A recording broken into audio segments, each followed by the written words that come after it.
Análisis feminista, donde el debate se transforma en propuestas.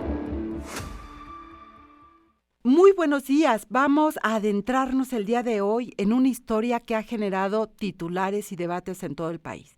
Nos referimos pues al nuevo libro de Rosario Robles Berlanga titulado Rosario de México, testimonio de una infamia, que fue publicado por Editorial Grijalbo. Y miren, este libro contiene las crudas memorias de Rosario Robles durante los 1101 días que pasó en prisión preventiva dentro de la cárcel Santa Marta, Acatitla. Y bueno, prepárense para una charla que promete revelaciones y una mirada crítica a los entresijos de nuestro sistema de justicia, y de viva voz tendremos aquí a la propia Rosario Robles Berlanga.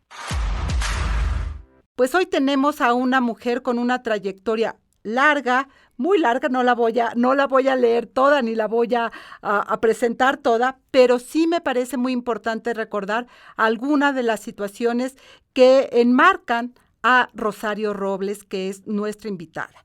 Y probablemente usted habrá escuchado de la Ley Robles. Esto es en el año 2000, siendo ella jefa de gobierno. Lo que generó, lo que hizo, lo que propició Rosario fue ampliar en esta Ciudad de México las causales por las cuales las mujeres podrían recurrir al aborto. Y entonces está peligro de muerte, que se incluye en ese momento, en el año 2000, y por eso se llama la Ley Robles, malformaciones del producto e inseminación artificial no consentida.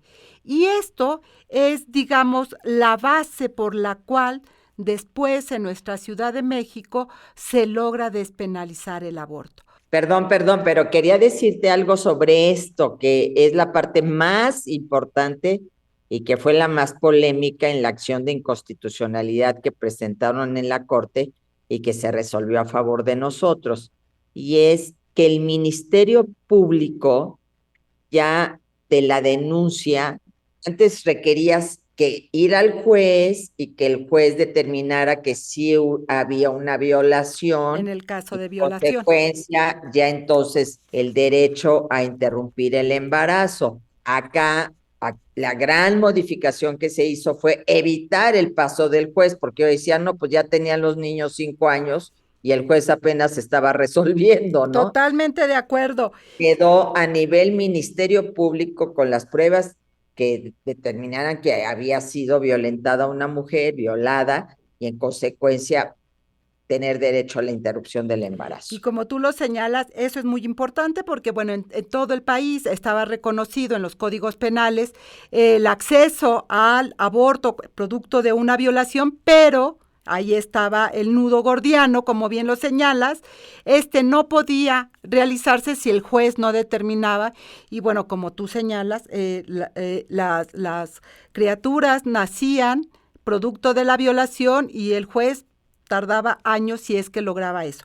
Y esto es muy importante recuperar porque me parece que tu presencia como la primera jefa de gobierno en la Ciudad de México marca con estas acciones un parteaguas también en materia de los derechos humanos de las mujeres, que después, insisto, se logra la despenalización del aborto, pero este es un tema, es una base fundamental para hacer los cambios que esta ciudad ha tenido y que hoy pues ha ampliado sin lugar a dudas en materia de derechos humanos de las mujeres. Gracias por estar aquí, Rosario, porque además tú recién acabas de presentar un libro que se llama Rosario de México. Y en este libro que ya está circulando, recuperas precisamente lo que ha sido tu experiencia en materia de acceso a la justicia y lo que implica, como tú lo señalas, las malformaciones de un sistema punitivo que tiene que ver con la prisión preventiva. Rosario, gracias por estar acá. Te diría y te haría una primera pregunta. ¿Por qué presentar este libro en estos momentos que pues está coincidiendo con un proceso electoral y eso no lo podemos omitir?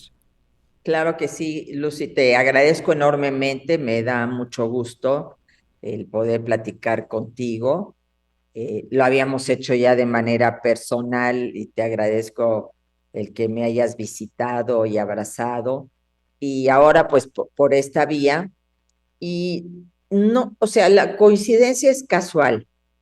Cuando yo salí y fui a la presentación del libro de la periodista Lourdes Mendoza de La Frente en Alto, ahí estaban los directivos de Editorial Grijalbo y se me acercaron y me dijeron, oiga, estamos muy interesados en que pudiera escribir algo con nosotros de la experiencia que acaba de vivir, de los 1101 días recluida, mi querida Lucy.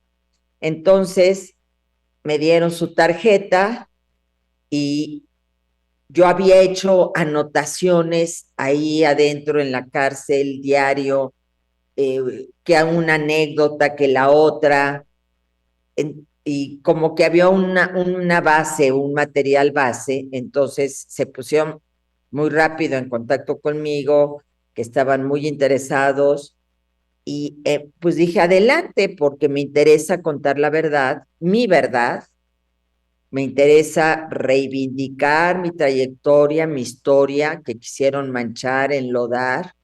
Me interesa que se sepa lo que se vive allá adentro, conocer a una Rosario humana que vivió una experiencia que en muchos sentidos fue muy dolorosa, pero también muy luminosa, y que se entienda que una de las grandes asignaturas pendientes es el acceso a la justicia, y más tratándose de mujeres porque se nos criminaliza, Lucy. Entonces, acabé el libro y está saliendo justo ahora que estamos en medio del proceso electoral, pero a mí me parece como importante porque pongo el acento en varias cosas y veo las propuestas de las dos principales candidatas, y entonces me quedo con un sabor de boca, eh, pues de no satisfacción, porque después de lo vivido, si la propuesta es elegir por el voto directo a los jueces, magistrados, y además aumentar el catálogo de delitos graves en lugar de ir a una justicia restaurativa, y del otro lado es una megacárcel, cuando las cárceles, como lo dijo Cauduro, son una vergüenza social y no tienen nada de reinserción social, y aparte ahí va el 40% es gente inocente. Entonces yo digo, no, no es por ahí, no es por ahí que tenemos que estar planteando cómo podemos cambiar el sistema de justicia en nuestro país, o sobre todo, más que cambiarlo, porque tenemos un nuevo sistema penal oral, el modificar algunos aspectos que ya con la experiencia de muchos años nos están demostrando que hay que hacer cambios en esas partes para que realmente haya un acceso a la justicia. ¿Qué partes son esas, Rosario Robles, que tendrían que cambiarse para garantizar especialmente a las mujeres el acceso a la justicia? Que además, déjame decirte, y tú lo sabes, no es nada nuevo que te vaya a decir, ni tampoco para nuestra audiencia, es uno de las deudas más grandes que tenemos en el país. Hablamos Claro. de que el 98% de los delitos en general no tienen ninguna sanción, no se llega finalmente a lo que queremos la ciudadanía, que es la justicia. ¿Qué hay que cambiar en ese sentido, Rosario? Y al contrario, llenamos a las cárceles de gente que ni cometió un delito. Primero, el Ministerio Público. Si los ministerios públicos siguen con esta visión punitiva, de castigo, de a fuerzas meter a la gente a la cárcel por una cuota, pues estamos muy mal, porque no hay un enfoque de derechos humanos, no hay un principio pro persona, que es el que establece nuestra Constitución, no hay un enfoque que permita privilegiar la libertad por encima de cualquier otra circunstancia, y la presunción de inocencia que está en el artículo 1. Segundo, los jueces de control, los jueces que son algunos jueces de consigna, y yo hablo experiencia propia, Jesús Delgadillo Padierna, o sea, sobrino de una integrante del partido Morena, connotada que además conmigo tenía algunas diferencias, pues ya estás hablando de un abierto conflicto de interés y de una consigna directa, y esto lo tenemos que cambiar. Pero lo más importante es el abuso de la prisión preventiva, porque la gente no lo sabe, Lucy, pero mandan a las mujeres y a los hombres también, pero yo hablo de las mujeres, a la cárcel, las separan de sus hijos cuando los protocolos nos establecen que si hay hijos de por medio se privilegie una medida alternativa a la cárcel para seguir el proceso, y las encierran 23 de las 24 horas del día. O sea, las presuntamente inocentes están encerradas, no pueden salir más que una hora. ¿Dónde está la presunción de inocencia? Aparte, es una pena anticipada. Tú entras a una cárcel y la gente no entiende que es una medida cautelar para que estés en el proceso. La gente dice, estás en la cárcel, eres una delincuente. Entonces, se abusa de la prisión preventiva y los jueces de control con mucha facilidad la otorgan, y creo que este es uno de los grandes asuntos en los que además ya tenemos incluso recomendaciones a nivel internacional de la Comisión Interamericana de Derechos Humanos y de la Corte Internacional de Derechos Humanos. Entonces, este es el punto que para mí es clave, sumado a que no se juzga con perspectiva de género. Tú no sabes cómo yo les daba por decir, clases del protocolo de la Corte sobre cómo se juzga con perspectiva de género, de que les pidieran a sus abogados que las defendieran con perspectiva de género, que obviamente la inmensa mayoría son abogados de oficio, defensores de oficio que no son capacitados en perspectiva de género. Tienen un montón de casos encima, que lo mismo ve a una que a otro, que un robo que el otro. Los jueces obviamente no juzgan con perspectiva de género, no te aplican sanciones con esta visión. Y entonces yo hasta las redactaba, tú al juez dile que eres madre, que tienes hijos pequeños, que dependen de ti, o sea, todo el tema para tratar de tocar el corazón y de decir, oiga, pues si yo en lugar de estar ahí en Santa Marta, Catitla, puedo estar firmando cada 15 días, o traer un brazalete, pero déjeme con mis hijos. Claro, y le cuestas menos al Estado, se vuelve finalmente condiciones mucho más humanas para que las mujeres en concreto, que además son abandonadas una vez que pisan la cárcel, por todas sus familias, pudieran seguir manteniendo una vida productiva al lado de sus hijos y en lo que el juez en lo que el proceso termina, mi querida Rosario.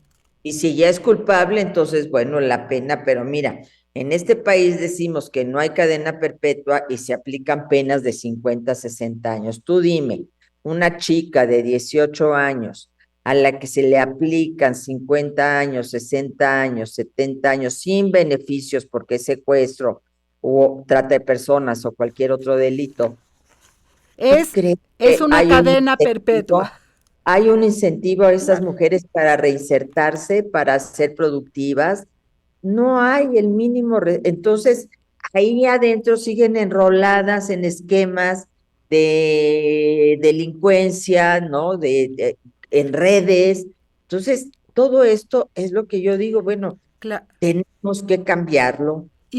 Y que tú quisiera recuperar parte de lo que tú escribes en la presentación, Rosario. Entre las cosas que tú señalas es que aprendiste para qué sirve el poder. Tú eres una mujer que has tenido poder concreto, fuiste jefa de la Ciudad de México, fuiste presidenta del Partido Revolucionario Democrático, de la Revolución Democrática, fuiste funcionaria en el Ejecutivo Federal con Enrique Peña Nieto, que hablaremos también de eso, y tú escribes que haces la reflexión de para qué sirve en realidad el poder. Y siendo una mujer feminista, y en estos momentos electorales que tú ya señalabas, te queda de ver la campaña, ¿para qué sirve el poder para las mujeres y si hay una diferencia al ejercerlo. No, desde luego que en un enfoque feminista debe haber una diferencia al ejercerlo, ¿no? Yo concibo al poder desde una lógica de feminista que sirve para que las otras mujeres se empoderen, para que los derechos de las mujeres avancen. No concibo que alguien se diga feminista y pongas vallas en el Zócalo los 8 de marzo y gaseen a las mujeres. Es decir, para mí es una contradicción brutal. No concibo que alguien se diga feminista y haya mantenido un silencio cómplice frente al cierre de estancias infantiles, escuelas de tiempo completo, comedores comunitarios, es decir, lo poco que habíamos avanzado en las tareas del cuidado, ¿no? Y en las políticas públicas del cuidado. Entonces, no concibo que se digan feministas y cierren la boca frente a una niña arrastrada en Zacatecas por manifestarse el 8 de marzo. Entonces, sí, cuando ejerces el poder y eres una feminista, lo tienes que ejercer de manera diferente y por eso te vuelves un peligro para México, es decir, subviertes con tu presencia todo el esquema patriarcal. Es decir, a las mujeres que no violentan este esquema patriarcal, pues son aceptadas y pueden ser hasta presidentas de la República. Pero quienes subvierten hay que ser atacadas, hay que ser encarceladas, hay que ser quemadas en la hoguera. Es la historia de siempre. ¿Qué creo que aprendí?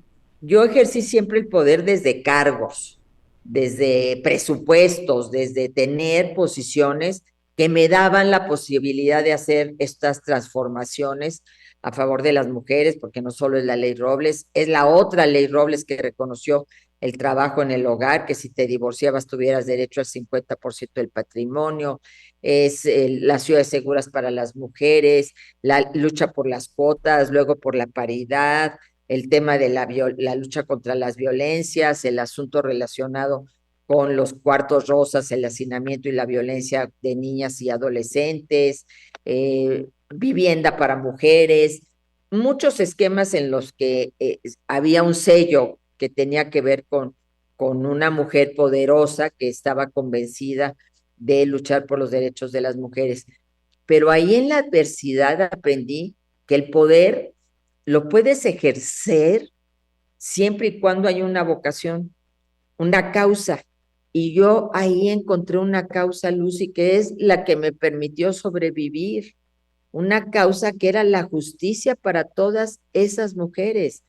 Y tan tuvimos poder y tan nos empoderamos que logramos que el ministro Saldívar, en ese momento presidente de la Corte, fuera a escucharnos a Santa Marta Catitla, lo que nunca había hecho, ya digamos, un magistrado, un ministro de la Corte, y mucho menos el ministro presidente. Y ahí se tomaron acuerdos. Uno puede recuperar esta información que fue multicitada precisamente por el impacto que tendría que tener en torno a las mujeres que estaban sin sentencia, sin un montón de cosas. Pero vamos a seguir hablando de lo que es tu experiencia, lo que está retratado en este libro y lo que nos deja también como lecciones en el ejercicio del poder de las mujeres cuando la misoginia está enfrente. Rosario Robles se convirtió en la mujer más investigada de México. Rosario Robles, quien fue titular de la Secretaría de Desarrollo Social, fue puesta en libertad el 19 de agosto de 2022, tras pasar 3 años en el penal de Santa Marta, Acatitla, por su presunta participación en la estafa maestra. Además, las acusaciones incluyeron ejercicio indebido del servicio público y desvío de recursos públicos, así como la omisión de informar al expresidente Enrique Peña Nieto sobre el desvío de 5,073,000 pesos en la Secretaría de Desarrollo Social y la Secretaría de Desarrollo Agrario, Territorial y Urbano, cuando ella estaba a su cargo. Asimismo, la Fiscalía General de la República también presentó cargos por delincuencia organizada y lavado de dinero. Rosario Robles fue encarcelada en agosto de 2019 y aunque se le ofreció la libertad a cambio de declarar contra el expresidente Enrique Peña Nieto y Emilio Lozoya Austin, entonces director general de Petróleos Mexicanos, ella rechazó la oferta, subrayando su decisión de no mentir para obtener su liberación. Pero, ¿qué es la estafa maestra? Es una investigación periodística liderada por el portal de noticias Animal Político, en colaboración con Mexicanos contra la Corrupción y la Impunidad, que salió a la luz el 5 de septiembre de 2017 y reveló un entramado de 128 empresas fantasma. ¿El propósito? Desviar más de $400 millones del gobierno federal mexicano. Esta red de desvíos de dinero implicó a 11 dependencias del Estado, 8 universidades públicas, varias empresas privadas y más de 50 servidores públicos de diversos niveles gubernamentales. El escándalo estalló a partir del informe de la Auditoría Superior de la Federación sobre las cuentas públicas del gobierno federal en 2013-2014. La auditoría calificó la red de desvíos como un fraude y la etiquetó como corrupción. Este escándalo político sin precedentes sigue generando impacto y a pesar de las investigaciones en curso, muchos se preguntan si habrá justicia. Durante su tiempo en prisión, Rosario Robles acusó al fiscal general de la República, Alejandro Gertz Manero, de presunta falsificación de documentos relacionados con su caso, como una licencia de conducir. Además, enfrentó el desafío de dar positivo a COVID-19 en enero de 2022, aunque recibió atención médica dentro del centro de reclusión. Tras una serie de recursos legales para obtener la prisión domiciliaria, el 19 de agosto de 2022, Rosario Robles salió del penal de Santa Marta, Acatitla. Antes de su liberación, tuvo una reunión con el exministro Arturo Saldívar, donde discutieron el uso de la prisión preventiva en México. Al recuperar su libertad, Robles abogó por revisar la situación jurídica de las reclusas, especialmente de aquellas bajo prisión preventiva que no han recibido una sentencia. A principios del pasado mes de febrero, la Fiscalía General de Justicia de la Ciudad de México confirmó que la licencia de conducir presentada por la Fiscalía General de la República para enviar a Rosario Robles a la cárcel era falsa. Por su parte, la exsecretaria de Desarrollo Social y de Desarrollo Agrario, Territorial y Urbano anunció que tomará acciones legales contra el responsable de modificar su licencia de manejo, la cual fue utilizada como prueba para enviarla a prisión por 3 años. Cabe señalar que la fotografía utilizada en el documento fue extraída de Internet y la Fiscalía de la Ciudad de México identificó a un empleado de la Secretaría de Movilidad llamado Pánfilo Escobedo como responsable de la falsificación.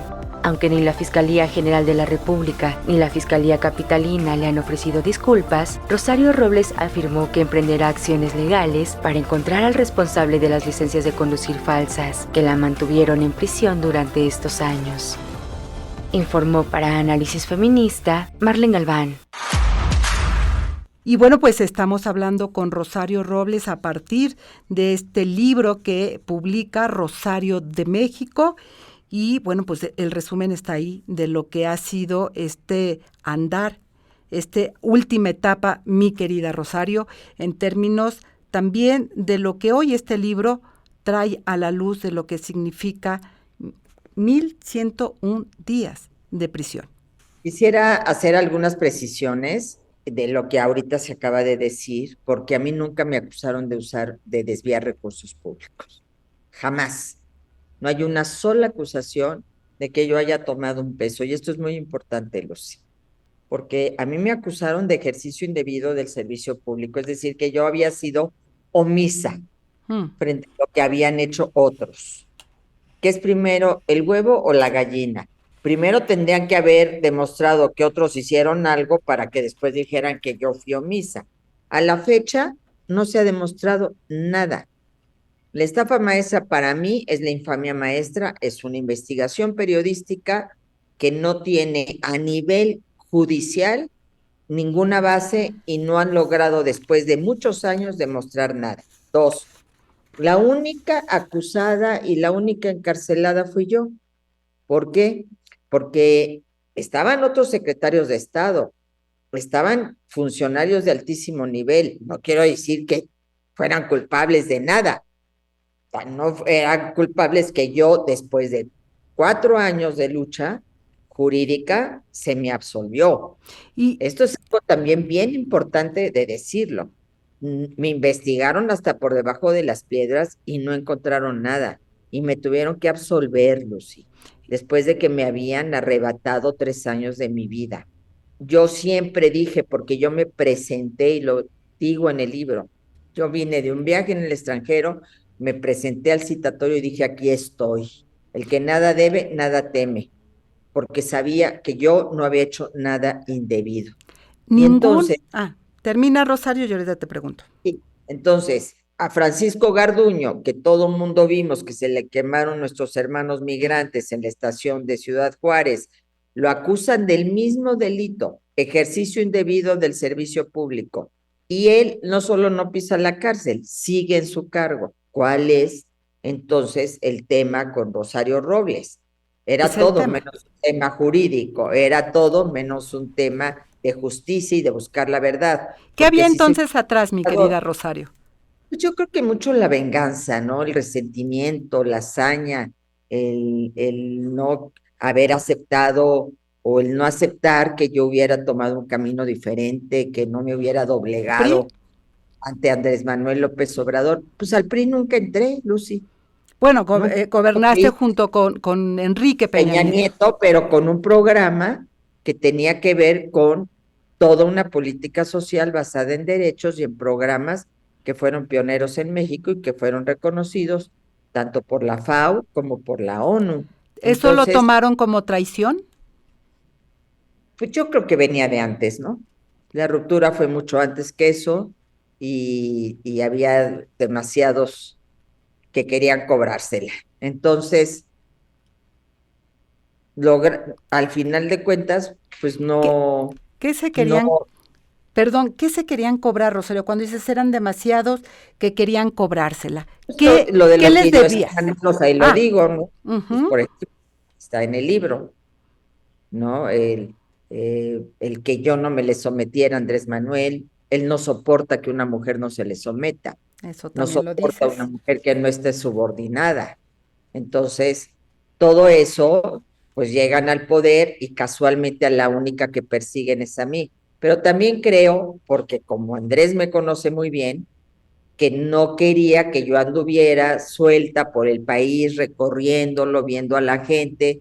Su proyecto era el de una mujer a nivel transeccional, si es que él no se podía reelegir, y entonces yo era un obstáculo que había que hacer a un Tú lado, porque serías la mujer incómoda, la que, o sea, mantenerte libre con siendo quien eres, con la trayectoria política que tenías, serías un obstáculo en ese proyecto. Es decir, él ya había pensado que la siguiente de no poder reelegirse, dices tú, sería una mujer. yo Y creo que tú sí. eras un obstáculo.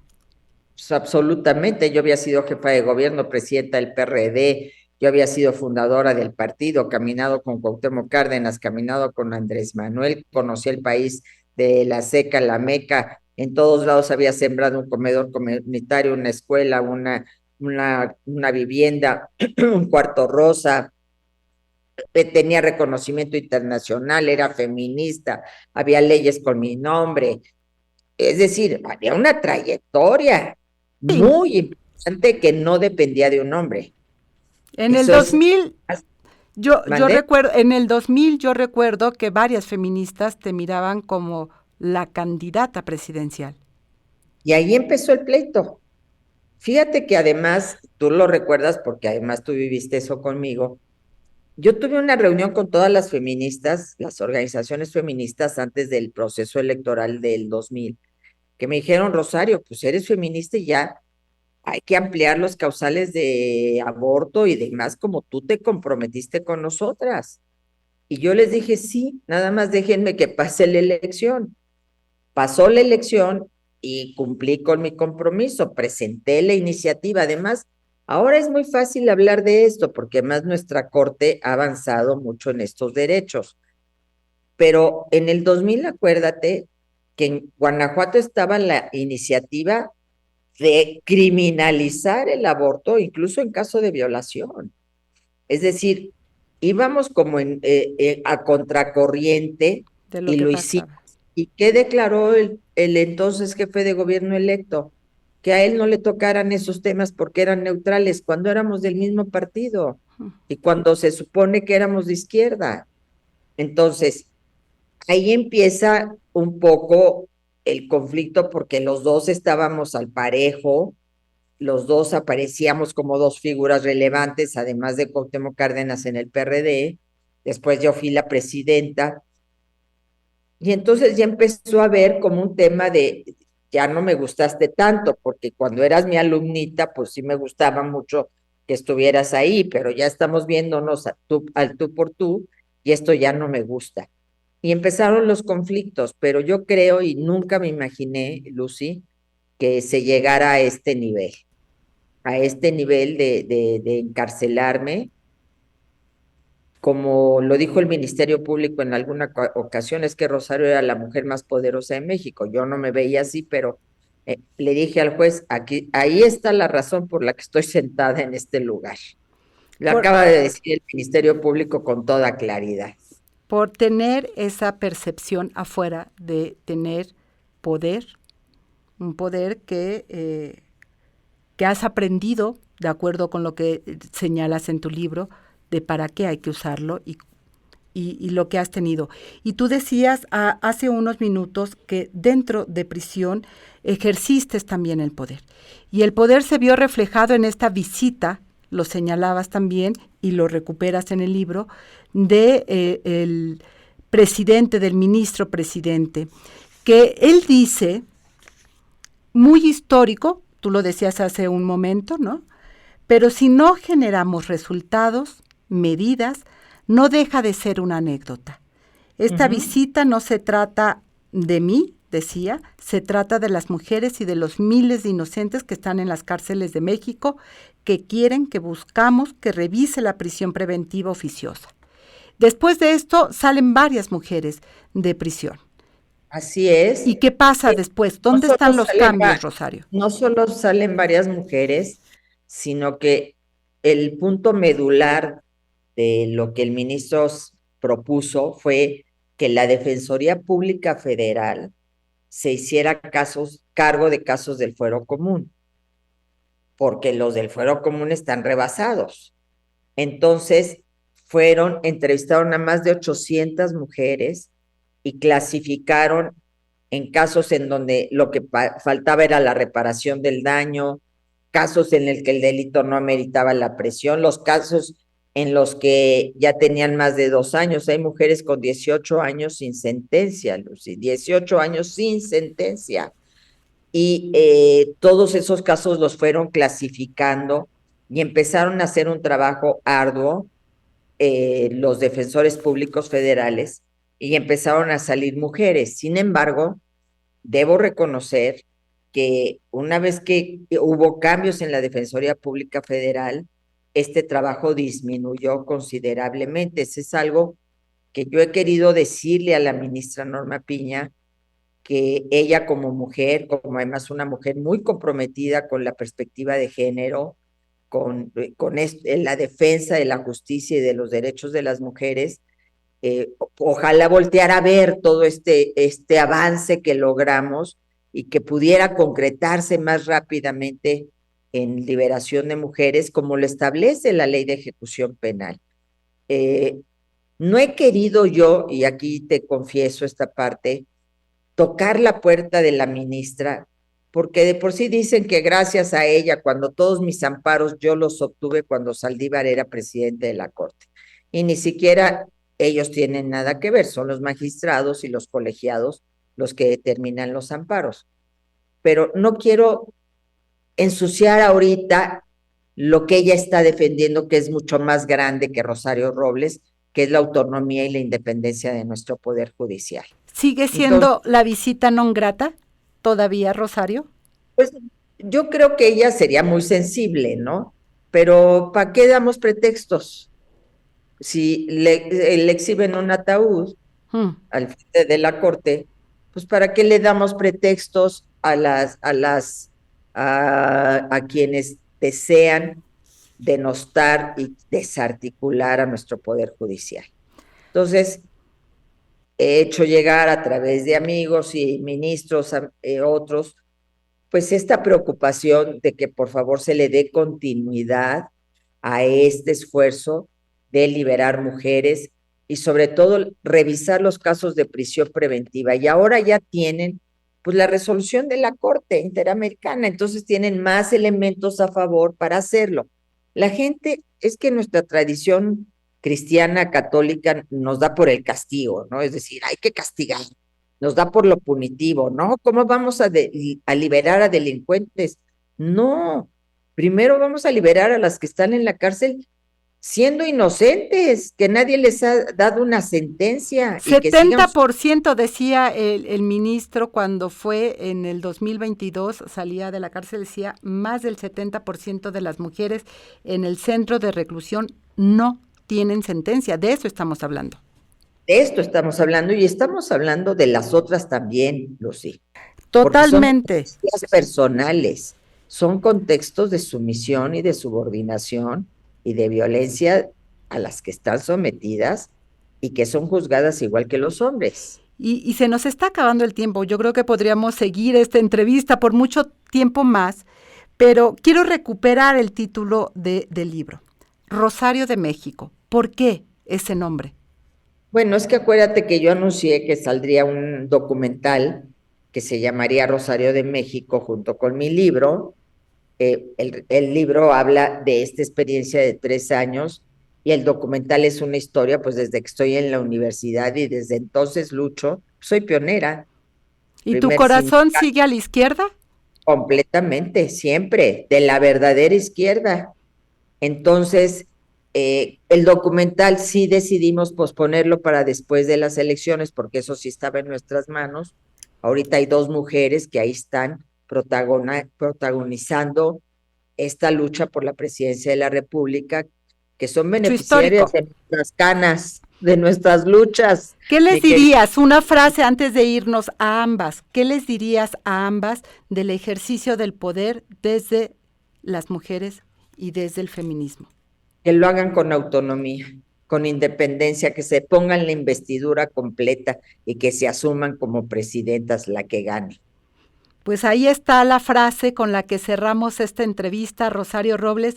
Muchísimas gracias por estar esta mañana aquí en Análisis Feminista. Mañana, 21 de marzo, presentación de mi libro en el Club de Industriales. Invitadísima Lucy, invitadísimas todas a las 6:30 de la tarde. Muchas gracias, Rosario, por esta charla. Seguramente continuaremos pues hablando de los temas que ambas nos interesa, que tiene que ver con los derechos humanos de las mujeres. Claro que sí, con muchísimo gusto. Y bueno, esto ha sido todo por hoy en esta charla con Rosario Robles a propósito de su libro Rosario de México, Testimonio de una infamia. Pues no resta más que agregar, ella lo ha explicado todo perfectamente de lo que hay atrás en estas bambalinas de la persecución política que vivió Rosario Robles y que la llevó a 1101 días en la prisión de Santa Marta, Acatitla. Muy importante el mensaje que le manda precisamente a las candidatas en este proceso electoral. Esto es todo por hoy. Muchas gracias y hasta la próxima. Análisis Feminista, donde el debate se transforma en propuestas.